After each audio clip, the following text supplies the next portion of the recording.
This is the agenda for today. First, we're going to look into services, and then we are going to have a look at the dependency injection system that Angular uses and try to understand a little bit what this is about.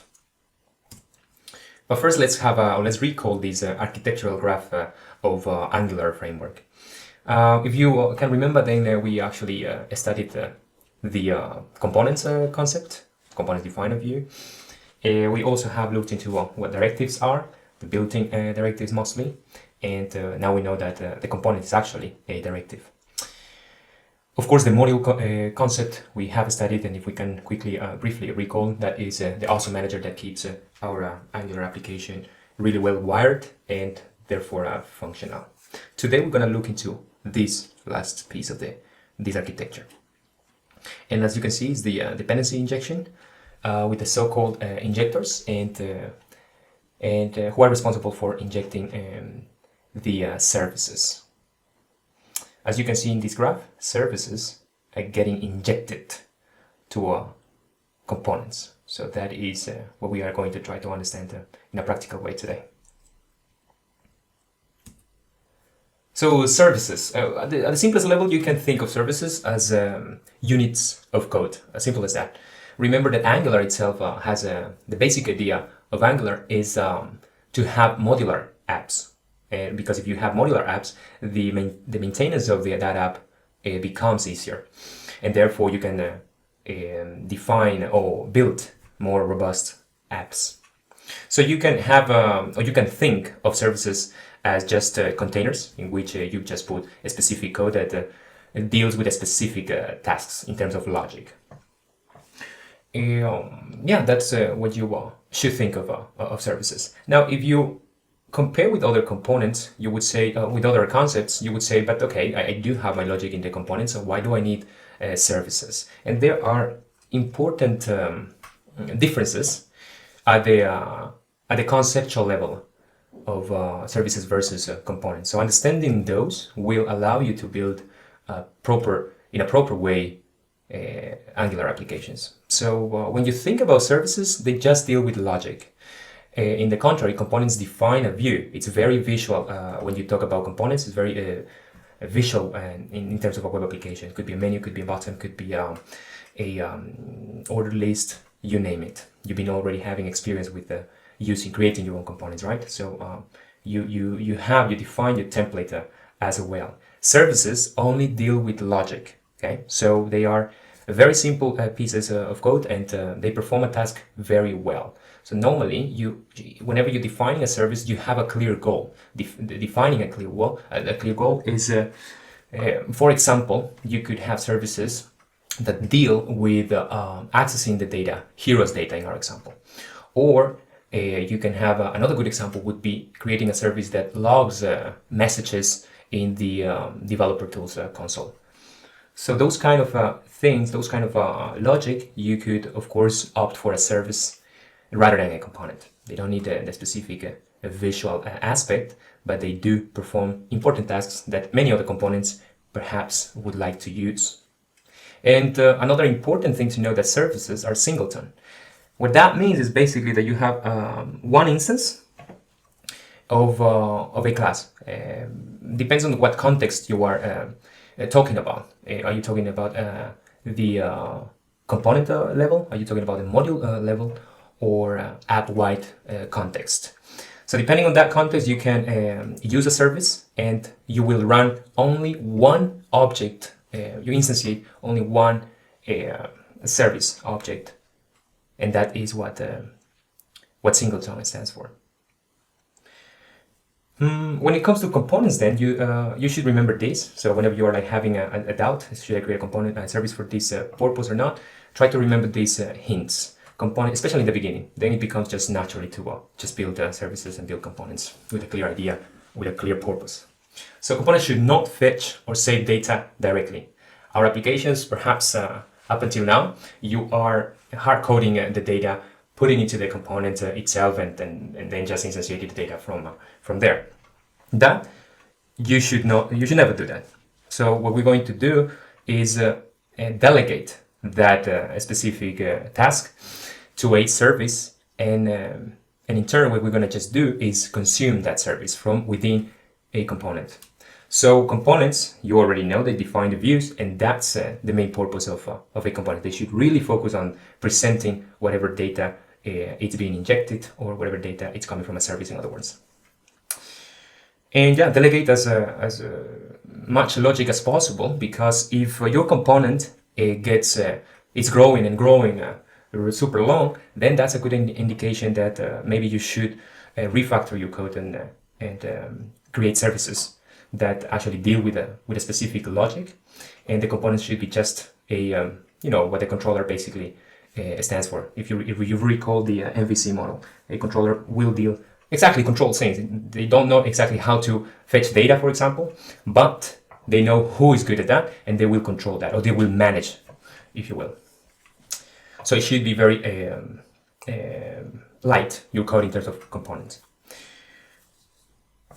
So those are differences, keep those in mind. And then we have the dependency injection system in Angular. Well, this is basically an idea, it's a design pattern. And yeah, it's actually a very good idea, because then you can create applications which are maintainable, which are robust, and which are very modular. So remember that Angular is really at the core is trying to allow you to decouple your applications. So or code in a decoupled way. So here what we have is an injector. So the dependency injection system will define injectors. Those injectors are created by Angular itself. But if we do understand dependency injection, then of course we could debug our applications in a better manner. So what we do have here is a couple of units of codes. They are, of course, the services. The injector needs to know, or you need to register specific units of codes. In this case, service. I'm going to use the hero service, since that's the application that we are building. And what it's going to do, the responsibility of the injector is basically, once the services has been registered, you can actually inject into wherever component you need. In this case, component X is basically making use or needs the hero service. And if you need that, well, you will explicitly tell in the constructor of set component, hey, I need a hero service for that. Of course, first you need to register the service with an injector, or associate that with an injector, so that the injector itself, whenever identifies that you need that, whenever it identifies the injection itself of the service, well, the injector is going to say, I know how to create that specific service, and it's going to instantiate that object of that specific service. Once the injector has done that, then the component is going to be created. So yeah, here is a little example of the conceptual graph that you just seen. On the left side, you have a car component, let's say, without dependency injection, and on the right hand, you have the same component, car component, but this time with dependency injection.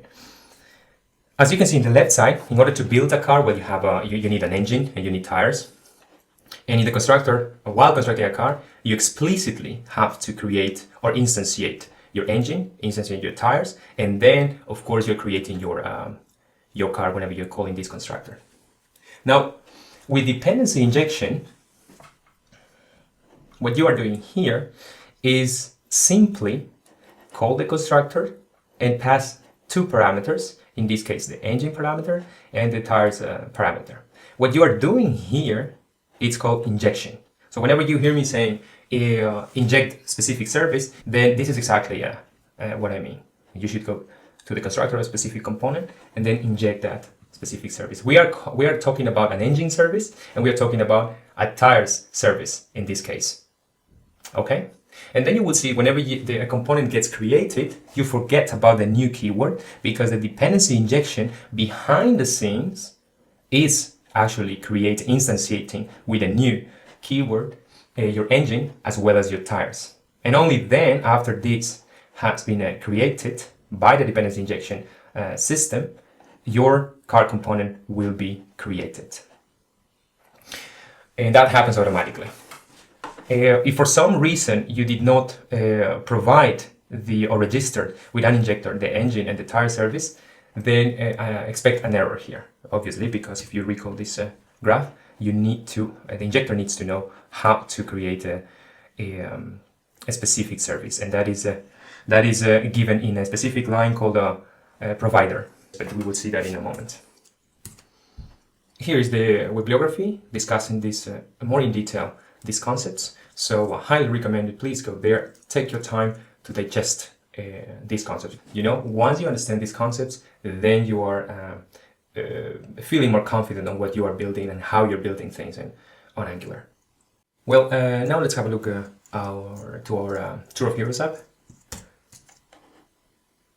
And if we look into Augury, just to have a look at the components that I have here, and a little bit the anatomy of the application. And you will see that I have an app component, and that's the root component, of course. And inside that, the heroes component, well, the app component just have a property, a title, Tour of Heroes.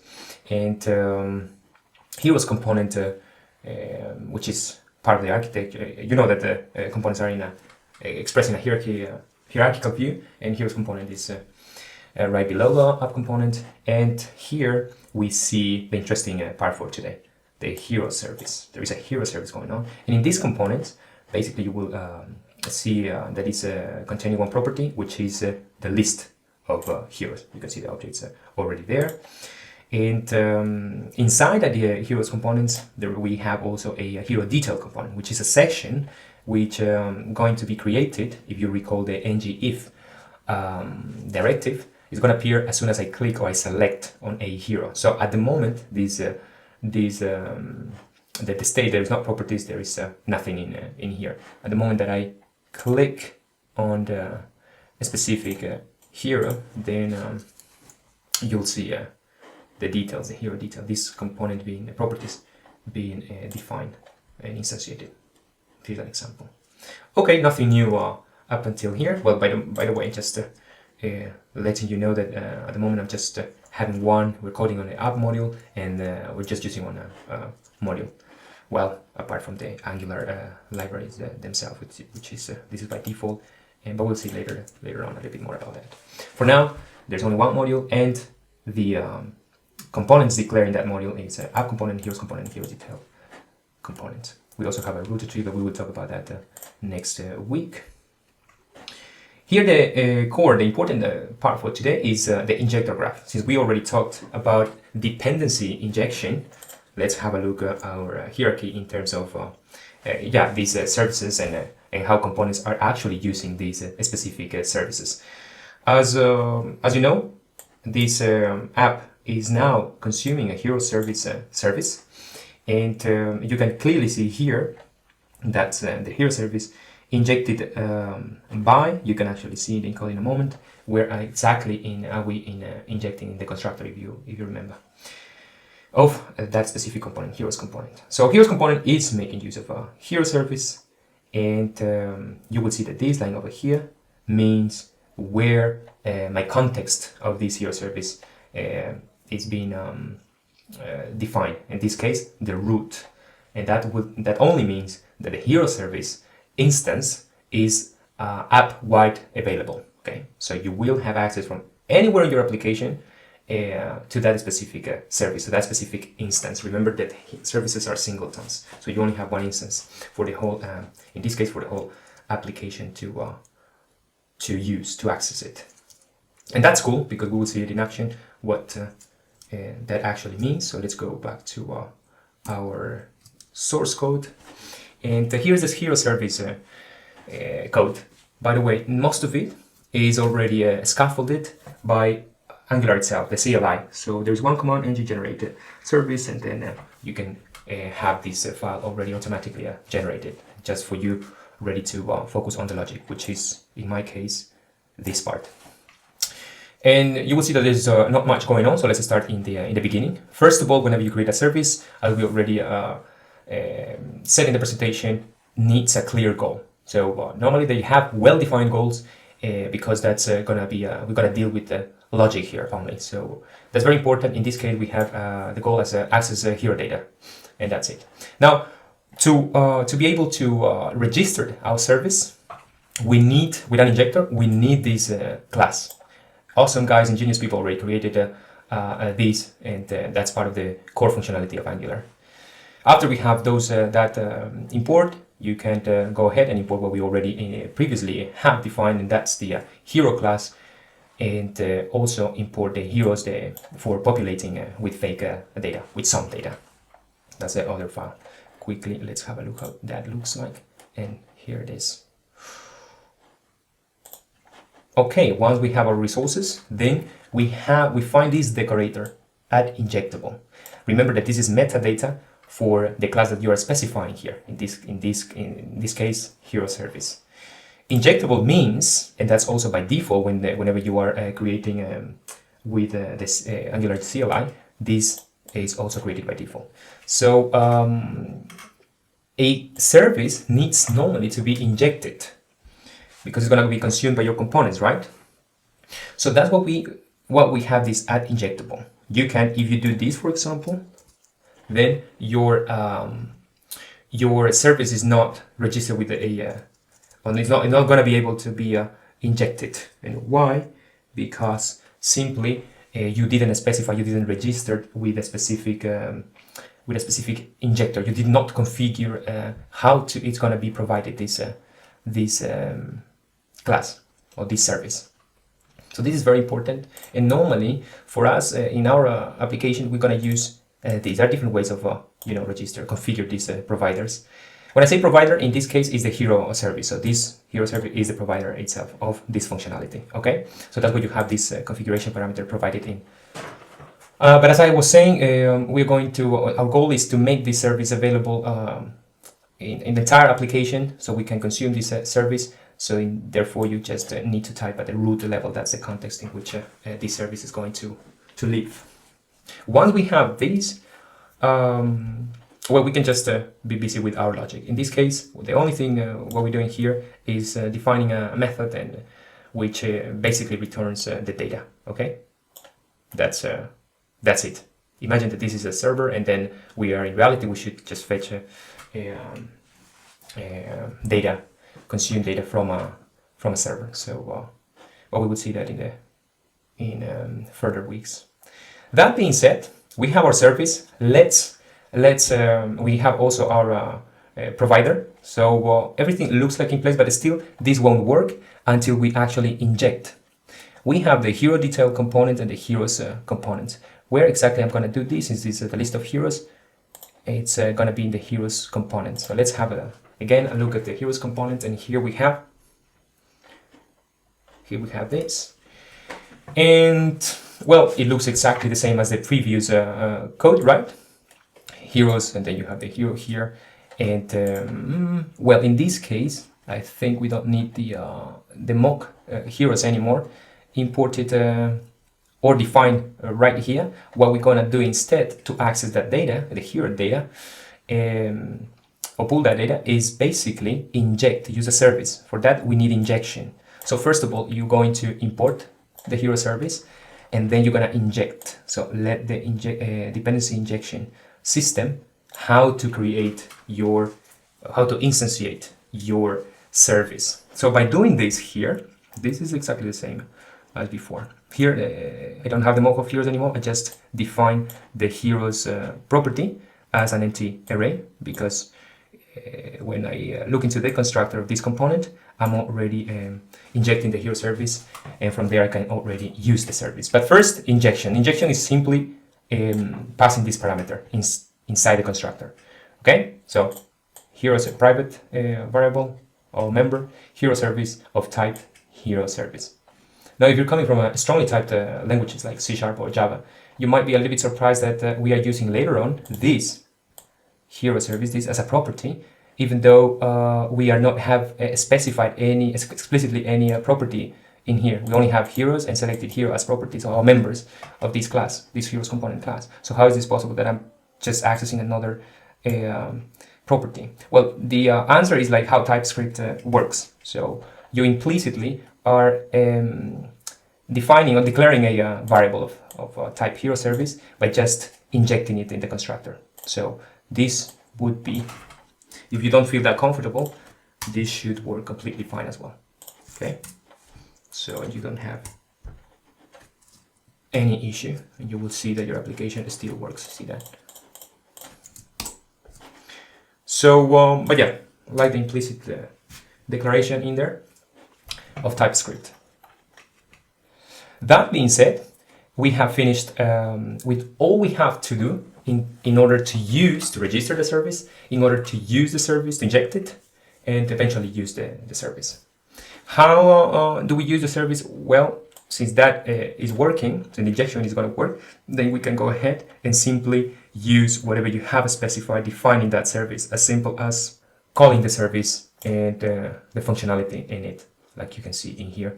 I'm basically assigning the get heroes, which is the data, the heroes themselves, into this property over here. There you go. And once the reason I'm doing this is because of course I need the components defines a view, so I need that data in the view that this component defines. And if we recall this heroes components HTML view or the template, then nothing has changed in here, but I'm still able to display the heroes, as you can see. So the only thing that has changed here, the component visuals, nothing, but how I get the data has a tremendous impact, because the component itself is not busy with the hard coding the data or faking the data or just assigning random variables inside, busy with that logic inside the components code, but I just inject a service that I know is responsible for that, and does the job pretty well. Okay, so I'm trusting the service in here. I'm gonna get the data, and I just like a manager does, I just delegate that specific task to a service, and I consume that service. That's the whole point of using services. My code becomes cleaner and more maintainable. Yeah, I think that has been it, guys. I'll see you in the next lecture.